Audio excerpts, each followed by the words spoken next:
Il s'agit d'un candidat à l'élection présidentielle. Il s'agit de François Asselineau.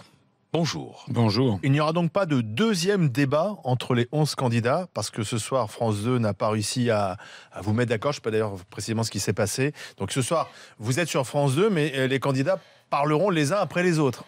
C'est pas de la faute de France 2, c'est que simplement il y a eu 3-4 candidats qui ont joué les divas. Ce sont les aristocrates des sondages.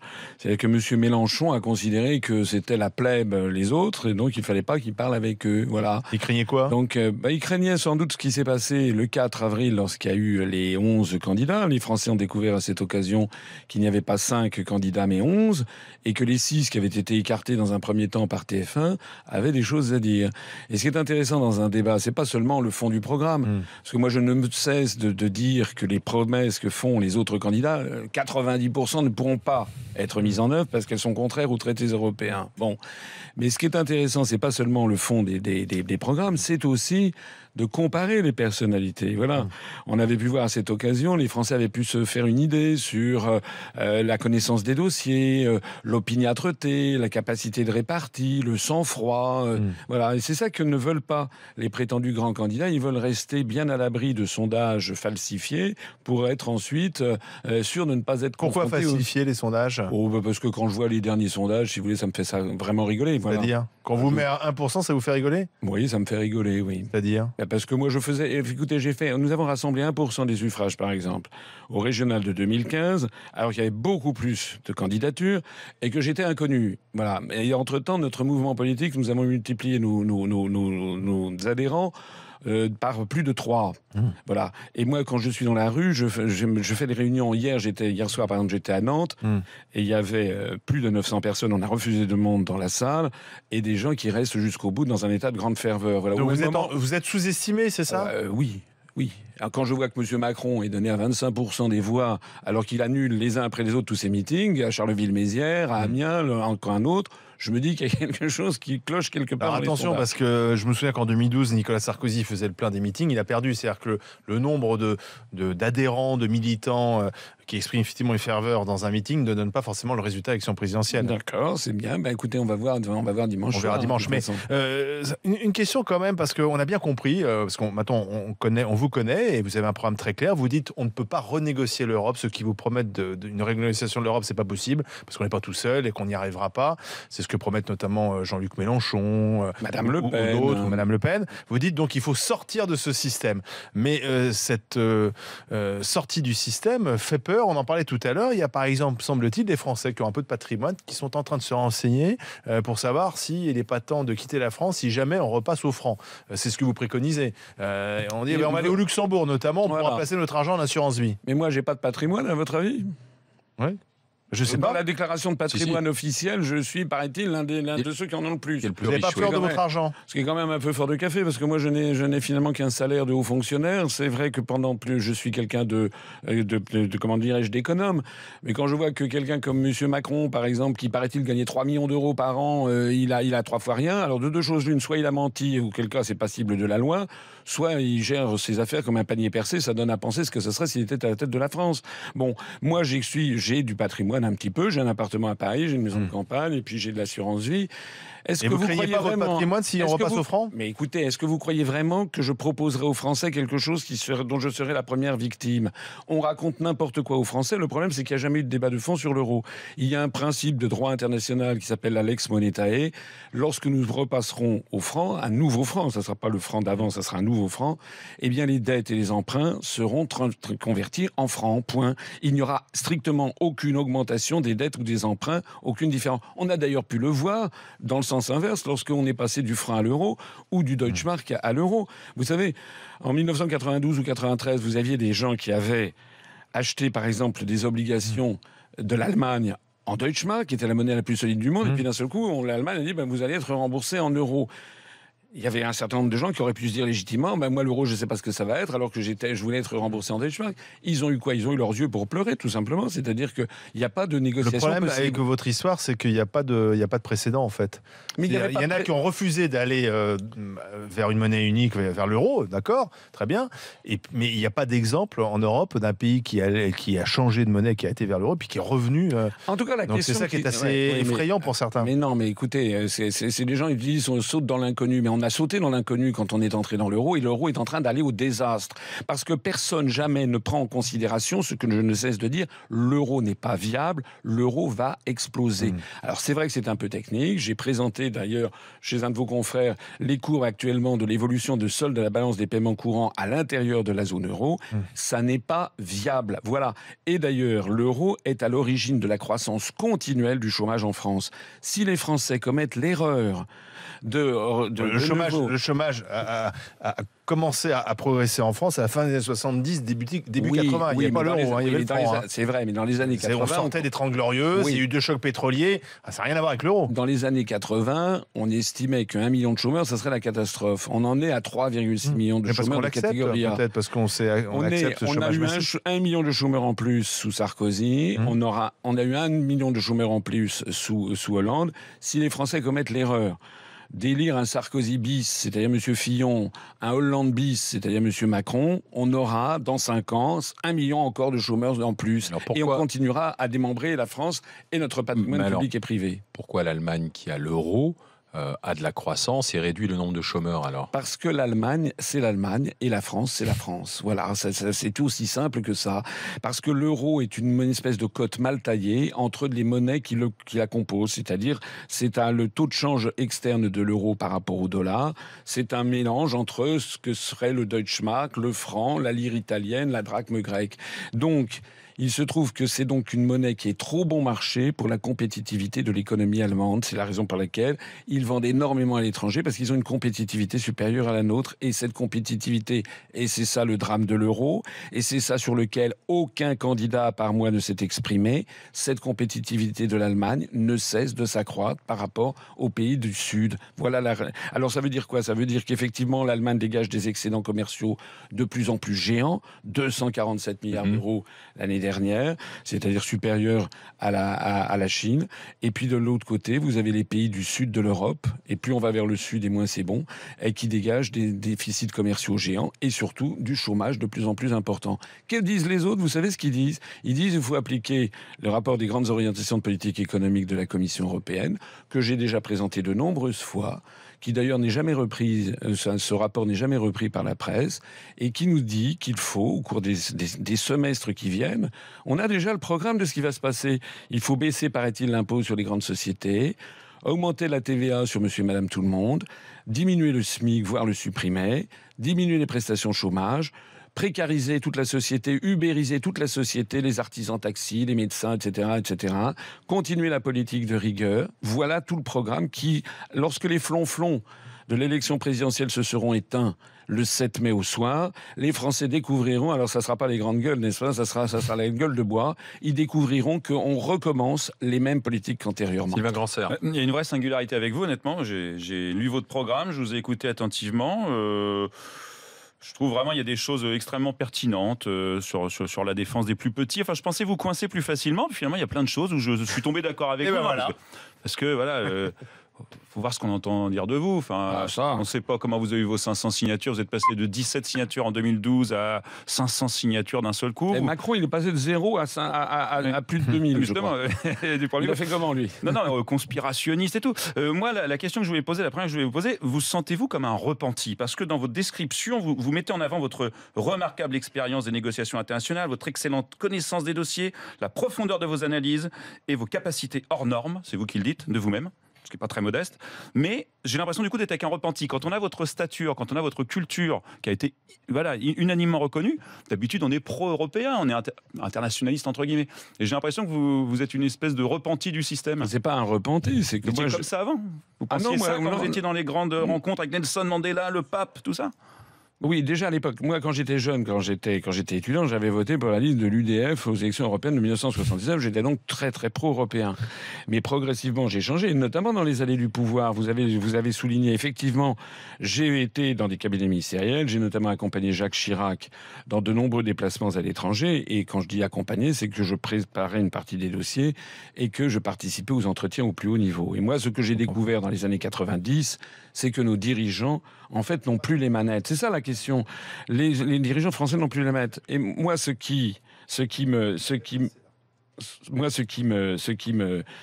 que vous devriez souligner, me semble-t-il, c'est l'honnêteté foncière de la démarche que je fais, parce que rien n'aurait été plus facile pour moi que de continuer sur la lancée. Je serais devenu ministre ou je serais devenu à la tête d'une grande banque, je gagnerais des sommes considérables. Donc si je fais ce que je fais, c'est parce que j'ai vu et avec toute l'expérience professionnelle que j'ai, et parmi les 11 candidats, je pense que je suis en effet l'un de ceux qui a la plus grande expérience professionnelle, aussi bien en termes diplomatiques qu'en termes financiers, économiques et commerciaux. Avec toute cette expérience, je me permets de dire aux Français, faites-moi confiance, je suis là pour protéger la France de ce qui est en train d'arriver. Monsieur Asselineau, moi je trouve que ce qui manque de votre parcours, c'est un parcours de fonctionnaire. Vous avez été proche du pouvoir, vous avez travaillé avec le pouvoir en place, vous êtes un intellectuel, vous théorisez, mais excusez-moi, vous n'avez pas l'expérience du privé, vous n'avez pas l'expérience du chef d'entreprise, vous n'avez pas l'expérience de quelqu'un qui a monté une boîte, qui a entrepris. Alors, excusez-moi, et donc finalement, vous êtes un peu comme beaucoup de responsables politiques, assez protégés par un statut qui vous permet aussi d'être là aujourd'hui, mais c'est peut-être ça aussi la faiblesse de votre parcours. Est-ce que vous faites partie du système? Alors d'abord, écoutez, moi ce qui me fait rigoler, c'est que je n'ai jamais parlé de système d'ailleurs. Au passage, c'est du conspirationnisme. Tous ces gens, c'est quoi le système ? Pourquoi ils sont tous là à dire je suis pas dans le système? C'est quoi pour eux le système? Ce sont tous des conspirationnistes. Moi, je ne parle pas du système. Moi, j'ai travaillé dans une entreprise privée. J'ai travaillé pendant 2 ans au Crédit National, qui était une banque dans les années 80, en mobilité. Ensuite, vous dites que je n'ai rien créé. J'ai quand même créé un parti politique, tout seul. Partant de zéro, sans aucun soutien financier, médiatique. Moi, j'ai pas des fusées au derrière comme d'autres, n'est-ce pas, qui sont d'un seul coup propulsés dans les médias. Au bout de 10 ans, l'Union populaire républicaine que j'ai créée, nous avons dépassé les 25 000 adhérents. Et tous vos confrères qui sont venus à mes meetings à Paris ou en province, par exemple les 6 500 personnes qui sont venues à Paris pour les 10 ans, ont été sidérés de voir le nombre, l'enthousiasme des gens. Parce que sur Internet, eh bien, nous triomphons sur Internet. Pas seulement sur Internet, d'ailleurs. Ici, dans cette maison même, j'ai été reçu par Bourdin dans l'entretien d'embauche. Vous avez vu les résultats. Oui, bien marché. Je suis celui qui a fait le meilleur résultat pour l'entretien d'embauche sur les 10 candidats que, pour l'instant, Jean-Jacques Bourdin a reçus. Voilà. Pourtant, M. Bourdin, pendant 9 ans, quasiment, a refusé de me recevoir. Donc ça veut dire quoi? Ça veut dire que j'ai réussi tout seul, puis ensuite, avec tous les gens qui m'ont rallié, à créer un mouvement politique qui a 0 € d'endettement. Alors que la plupart des partis politiques sont complètement en faillite. Et les Républicains sont en faillite. Je trouve extraordinaire que M. Fillon, par exemple, ou M. Hamon nous donnent, ou les gens de l'UDI, nous donnent des leçons sur comment ils vont gérer la France, alors qu'ils ne sont pas capables d'avoir un parti politique qui soit Pourtant, c'est de l'argent public. Et en plus, ils reçoivent de l'argent public. François Asselineau, vous restez avec nous. Question de Caroline, de Johnny et de Sylvain dans un instant. C'est vous notre grande gueule du jour, François Asselineau, candidat à l'élection présidentielle.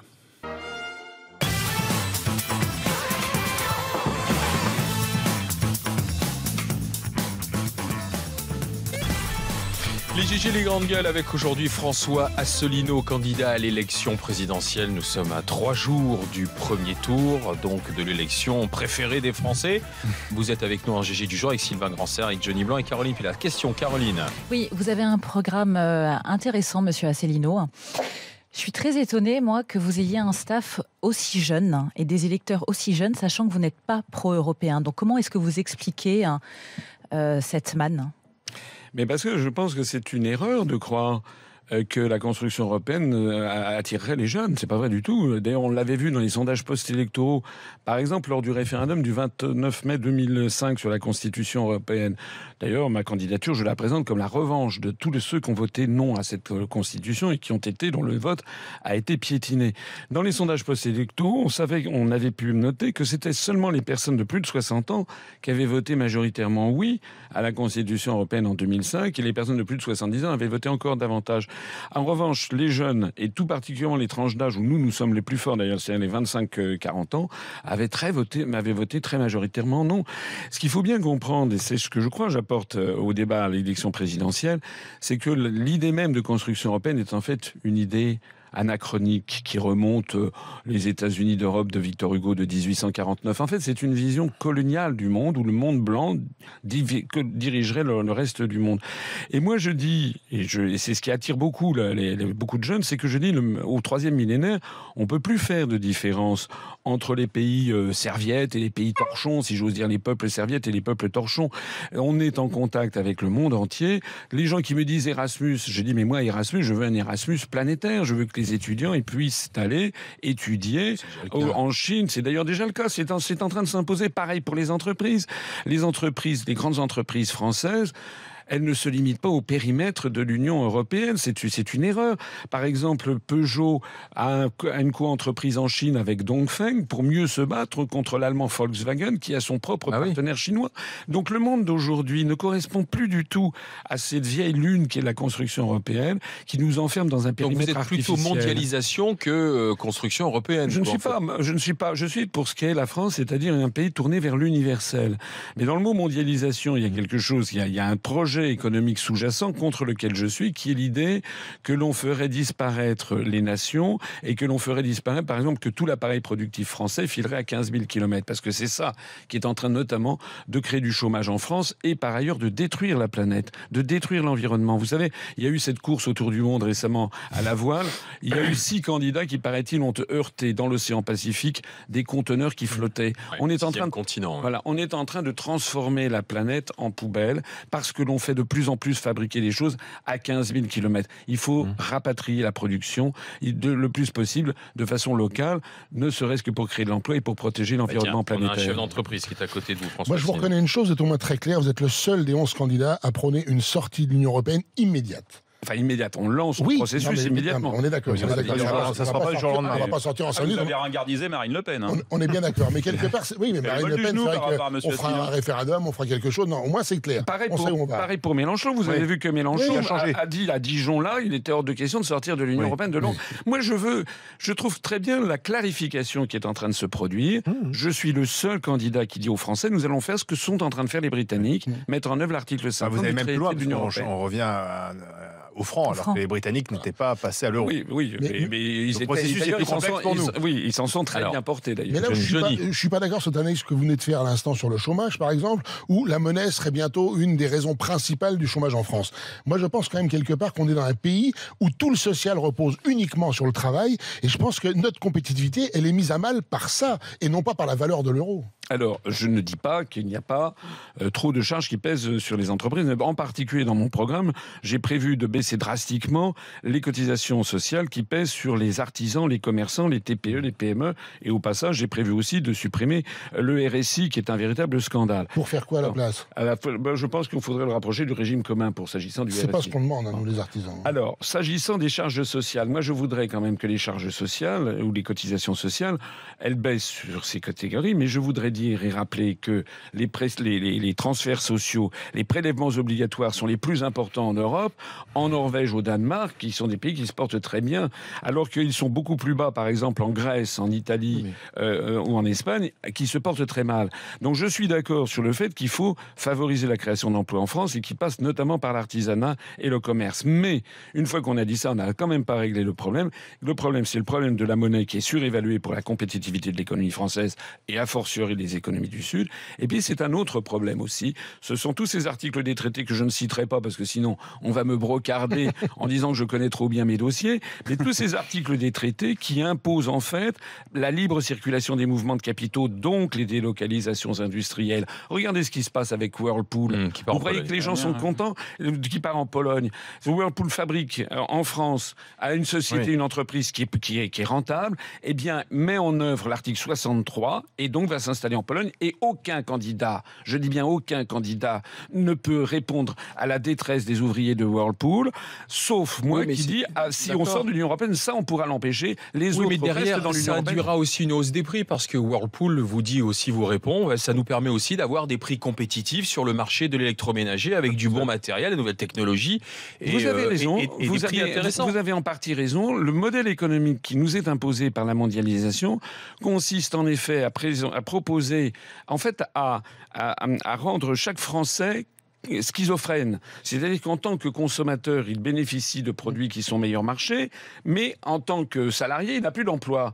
On est en train d'avoir des sociétés, ça ne concerne pas seulement la France, c'est l'ensemble des pays de l'OCDE, ça concerne aussi les États-Unis, où on voit monter d'une part le désir, c'est-à-dire le désir d'avoir de plus en plus de biens matériels, de plus en plus d'ailleurs Mais ça, modernisés. vous ne le dites pas aux électeurs, ça qu'il faudra à ce moment-là qu'ils acceptent de payer éventuellement plus mais cher. attendez. Et au même moment, on voit monter le chômage.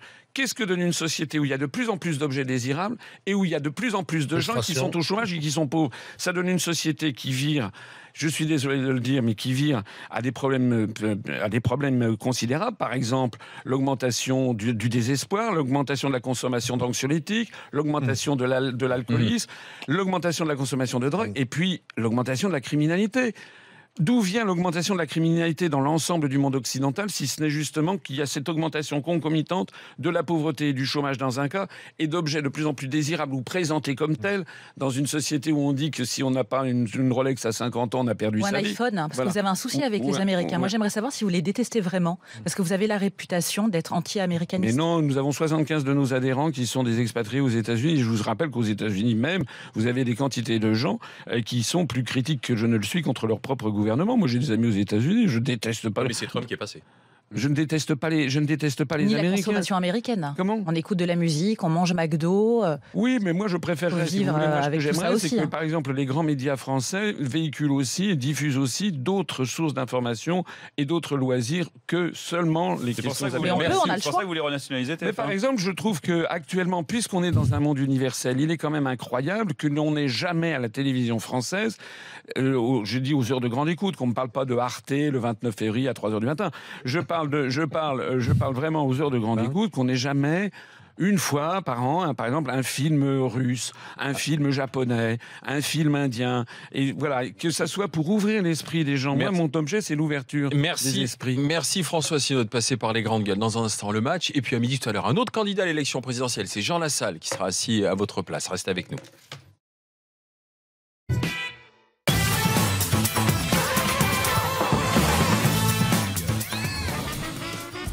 Le match des GG. Nous allons jouer avec Odile de Lyon. Bonjour Odile. Bonjour les sujets. Vous allez faire équipe avec Olivier et avec Johnny. Bonjour, et nous Odile. sommes avec Christian du Gard. Bonjour Christian. Bonjour à toute l'équipe et aux auditeurs. Vos partenaires sont Caroline et Sylvain. Bonjour. Salut, Donc, Christian. on va commencer avec le vrai pas vrai. Odile, écoutez bien, vrai ou pas vrai, lors de sa visite chez Deezer hier, François Fillon a été accueilli par des fonds d'écran où il était inscrit « Rends l'argent ». Vrai ou pas vrai? Vrai.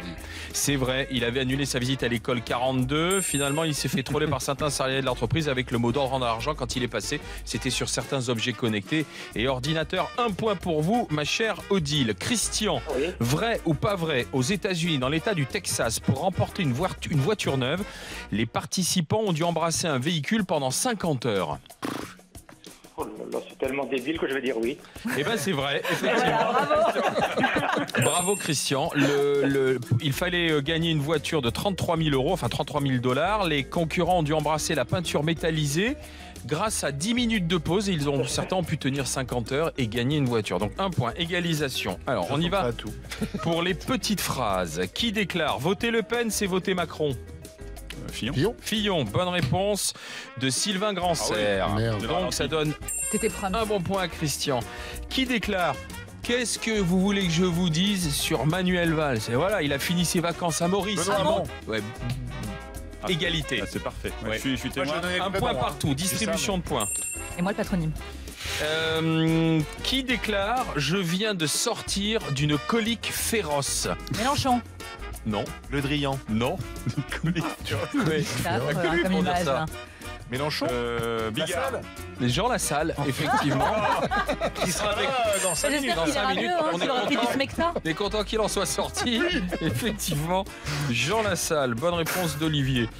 Qui déclare tous les 5 ans, on se prend une petite dose d'illusion avant un retour sur Terre. Asselineau. Non. Et cette Terre, il aimerait bien qu'on la protège. Pesquet. Hulot, bonne réponse. Non, mais tous les 5 ans, Hulot nous dit qu'il sera d'Olivier. peut-être candidat puis qu'il ne l'est pas. Bonne Dégonflé. réponse d'Olivier Truchot. Qui nous dit moi, je ne veux pas faire gouverner la France par les zadistes. Ah ben c'est l'ordre. Le Pen. Fillon. Oui, Le Pen. Bonne réponse de Johnny Blanc. Petite phrase Ça fuse, encore. hein. Ah oui. Bon, celle-là, ça va être très rapide, mais elle est pas mal. Qui a dit à un jeune qui a craqué sur sa prof? D'abord, il faut voir si c'est réciproque. Si c'est le Macron. cas, pas de tabou. Macron. Effectivement. Il Forcément. s'agit d'Emmanuel Macron. Bonne réponse de Johnny Blanc. Aïe, aïe, aïe. Petite phrase encore. Qui nous dit à propos du drapeau européen, vous allez voir, on va bientôt le ranger au placard, Marine Le Pen. le Hein. torchon oligarchique. Philippot. Ouais, le torchon oligarchique, je suis pas sûr que l'expression Blaise. soit très bonne, ouais. Plaise. Une réponse m'étonne. supplémentaire, bonne réponse supplémentaire pour Olivier. Puis la dernière petite phrase qui déclare: les Français veulent-ils confier le pouvoir à des gens qui leur font du mal Mélenchon. depuis 20 ans? Non. Le Pen Elle a fait son cirque hier. Ah, Dupont-Aignan. Nicolas Ah. Dupont-Aignan, Bien, bravo. qui était au cirque d'hiver en meeting hier. tu veux qu'on à sache Paris. Je crois que c'est plié, un 8-3. Aïe, aïe, aïe. On était en tête à un moment. Je suis dégoûtée. Ah, Ah, zéro, c'est on est dit en impossible. Ah, la remontada nous a débordé. Hein. Bon, ben, mon cher Christian, Ouais, désolé. Johnny, Odile, on est bravo, obligé de saluer félicitations. On Félicitations. a donné raison. hein. Super, les GG. Je suis super contente. Je vous écoute tout le temps. Je suis devant vous. C'est formidable. Je suis super contente. Vous êtes devant la qu'elle a 23 gagné en ce moment, Ah ma oui, chère oui, Odile? oui, je vous loupe pas. Alors, coucou. On vient d'assister à l'un des plus beaux moments de télévision Ah, française. je vous loupe pas, Oui. c'est pas possible. Est-ce que Alain Marshall doit garder ce pull gris? Mon pull gris col roulé, vous l'aimez bien ou pas? Écoutez, comme je l'aime bien, je ne peux pas dire quelque chose d'autre. Alors Merci. bon, allez. Odile, quoi qu'il en soit, c'est vous qui gagnez la semaine de vacances et c'est le principal. Vous choisissez votre destination, club, hôtel, résidence 3 étoiles et la localisation géographique. Bravo, félicitations ma chère Odile. Dans un instant, Jean Lassalle, candidat à l'élection présidentielle dans le Grand Oral des GG.